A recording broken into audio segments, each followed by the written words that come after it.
Hey guys, what's up? It's Clay Ranger 143 here, and today, since it's foggy outside and I'm bored as hell and I have nothing better to do, I thought I would make a weather radio collection video as of September 12th, 2017.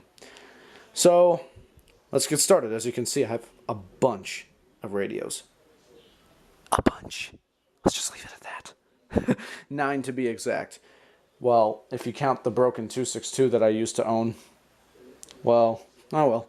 But I have 9 that are working, and they're all right here on this table. So let's get down to it. First radio we got to start with a classic, folks.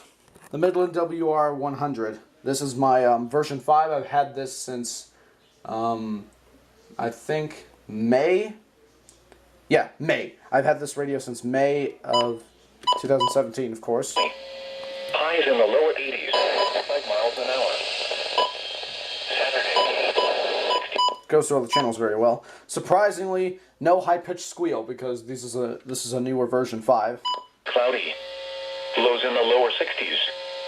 Monday, mostly sunny. Highs in the lower 80s. Best radio ever. Because, yeah, we're going to do an alert test. Why not? That classic sound, I love it. Not every, but most EAS enthusiasts have this radio. So, yeah. Next. Oh, it's another WR100, but this is a version 2 WR100. So, you might be thinking, why do I have 2 WR100s? Well, here's the reason why. Thanks to SPC Rutherford 445 on YouTube, he found a version 2 WR100 on eBay.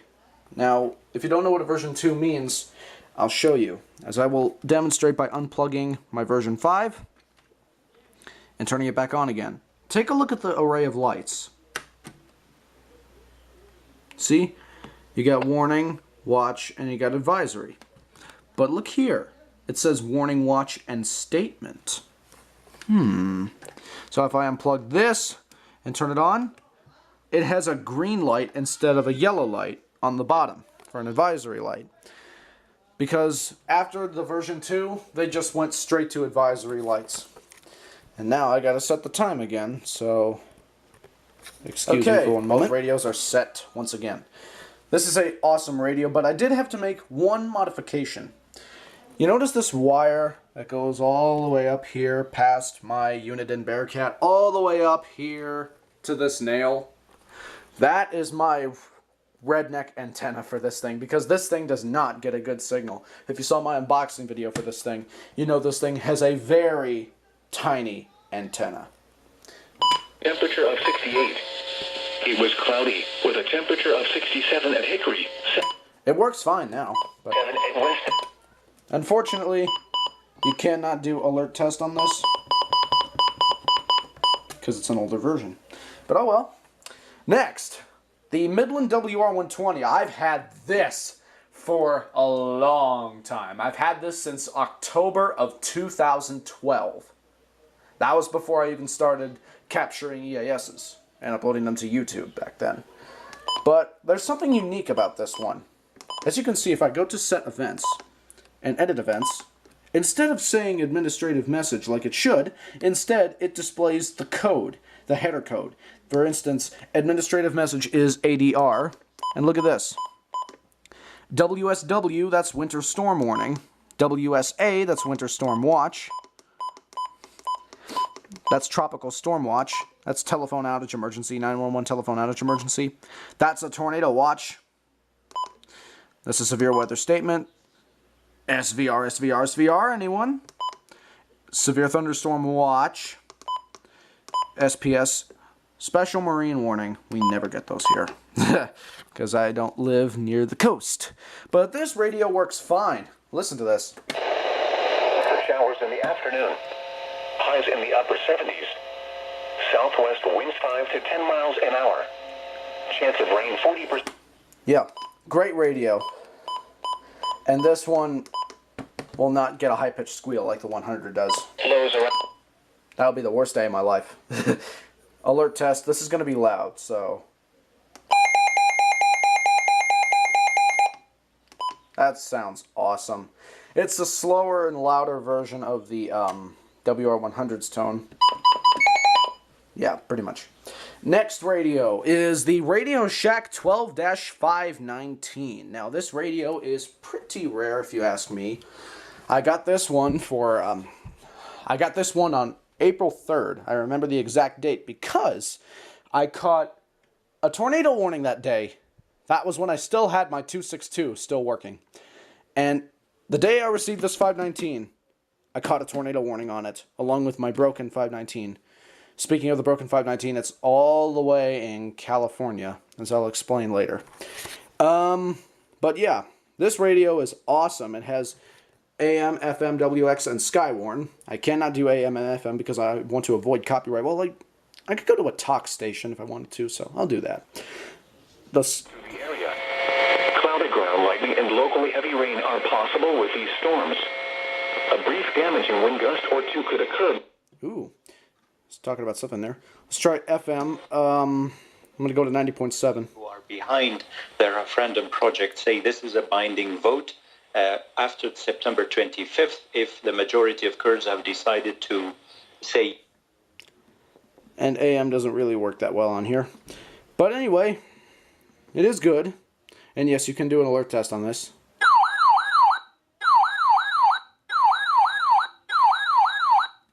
Sounds nice. Sounds like a police siren. Anyway, next radio we have on my list is the Etan Zone Guard.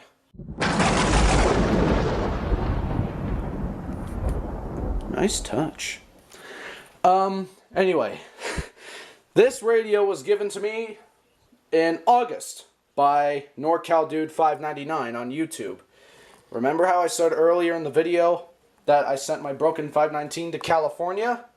Well, we did a trade together, and he sent me, this is actually his Etan Zone Guard, and I sent him my broken 519, which still works, by the way, only on battery power, if you guys remember from my older videos. And yeah, this thing works fine, but the only problem is, if I want to get a better signal, it has a good signal now, but as I'll show you. Elsewhere in North Carolina, at Greensboro, drizzle was falling with a temperature of 68. It has AM and FM just like the 519. And, yeah, the only thing that's wrong with this radio is that when it has a bad signal, I have to relocate it because this radio, unlike my other ones, has a fixed antenna. Well, actually, I take that back. Unlike my other ones, not true. The HH54VP2 that I have also has a fixed antenna, but it's a handheld, so what do you expect? But yeah, this one is fixed. So, yeah, see how AM and FM does. I'm going to go to, oh, damn. This is going to be a... This is going to take a long time. So, I'm going to go to 90.7 because I don't want to get copyright, because 90.7 is a talk station, WFAE. Full Kurdish independence means Kurds having their own flag. We want to have our own seat in the United Nations. Yep. Unfortunately, you can't do alert test on this, but, oh well. Anyway, so that's the Etan Zone Guard.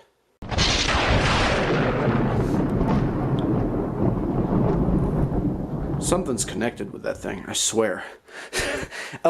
Next radio is the Midland HH54VP2. Now, I've had this radio since May of 2017. And this thing is I'm proud of this little thing. It works brilliantly. But there is one thing that I had to do. You see this little thing right here? This is the speaker and charging port on the side of the radio. That broke, so I had to put a piece of tape around it, but it works fine now. Friday night, partly cloudy. Lows in the lower 60s. Saturday, mostly sunny. Highs in the lower 80s. Saturday night, partly cloudy. This thing sounds... I wish it was a version 15 because it has the deeper button beeps. And it came with a rechargeable dock because it's the VP2. Now, the only thing I had to do with this was when it first arrived, the battery was completely flat. So, I'll see if I can get the older battery out for you. Okay, so ever since I got that battery, I had put it in my 996 box, the box that my 996 came in. We'll get to that in a minute. But if I open this up here, oh, there's the manual for the, yeah. Here's the old battery for the Midland. Now, this is neat. I need to say something. When I got this radio, it was sealed in its original packaging from 5 years ago. So that pretty much explains why this battery never worked. I got a replacement battery for it, and for free, by the way. The seller kindly sent me a new battery for this, and it works great. And yes, it has the same alert sound as the WR100. So, but it's faster.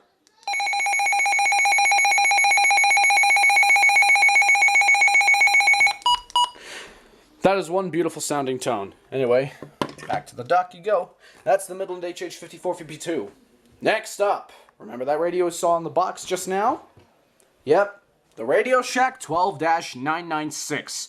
This radio, I have to say, is an absolute gem. It is a beautiful radio. It works brilliantly, especially in nighttime DXing. I have yet to get a CL100, which is even better than this, but I might get it on my birthday if I can get my new computer in time because my new computer's dead.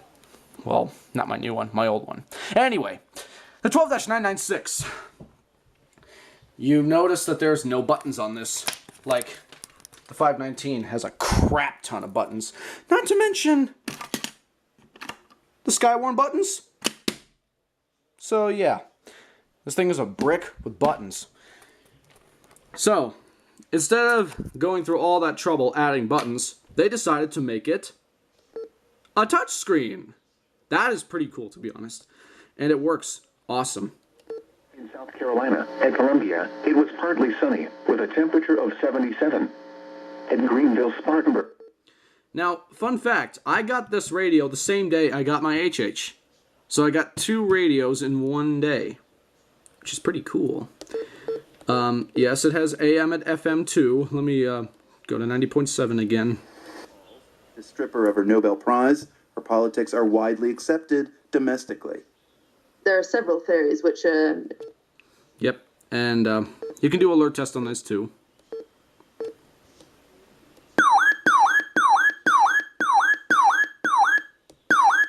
Yeah, it's the same tone as the 519, but it's shorter in length. Audio alarm. Ugh.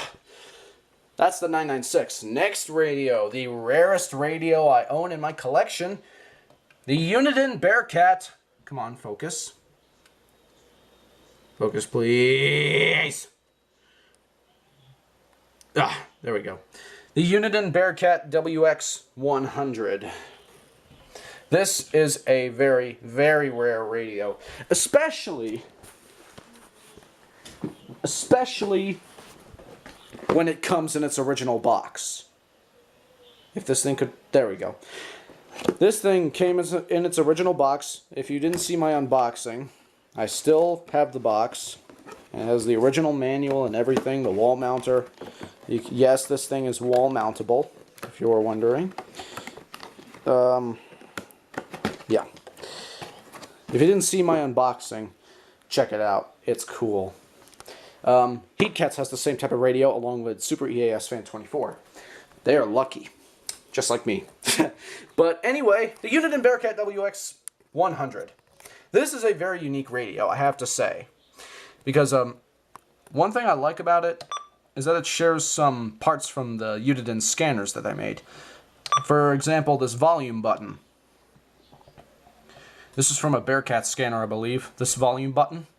I mean, not button, knob. But yeah, it works awesome. To the Blue Ridge. For today and tonight. Isolated thunderstorms may be embedded within the remaining... Great radio, I have to say. It works brilliantly. And this was made in the year I was born, 2001. Plus, there's a unique feature that I really like. The Recom allows you to do the same thing, which I don't have. But if you press 2, 3, and 4, these buttons right here, 2 allows you to test the statement alarm. Number 3 allows you to test the watch alarm. And number 4, my favorite tone, allows you to test the warning tone. Too bad you can't do it continuously, because that sounds epic. That's the unit in Bearcat WX100. Next, the Midland WR300. This is a version 4 WR300, because it still says hazard alert monitor, and it has the older NOAA logo.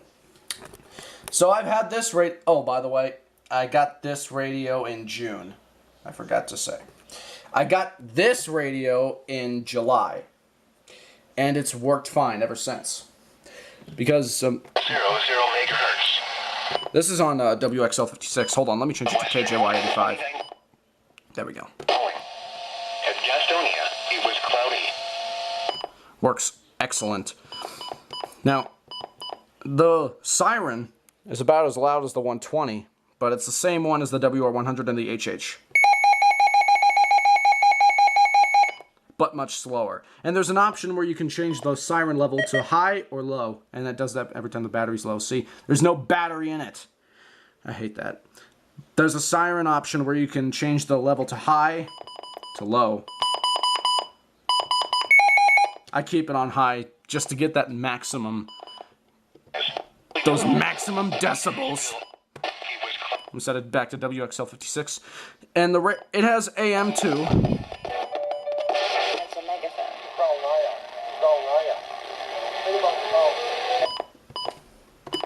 Yes, it has AM and FM radio, and that is pretty much it. So, if you enjoyed this video, make sure to leave a like and subscribe. So, thank you guys for watching. I'll see you next time. Later.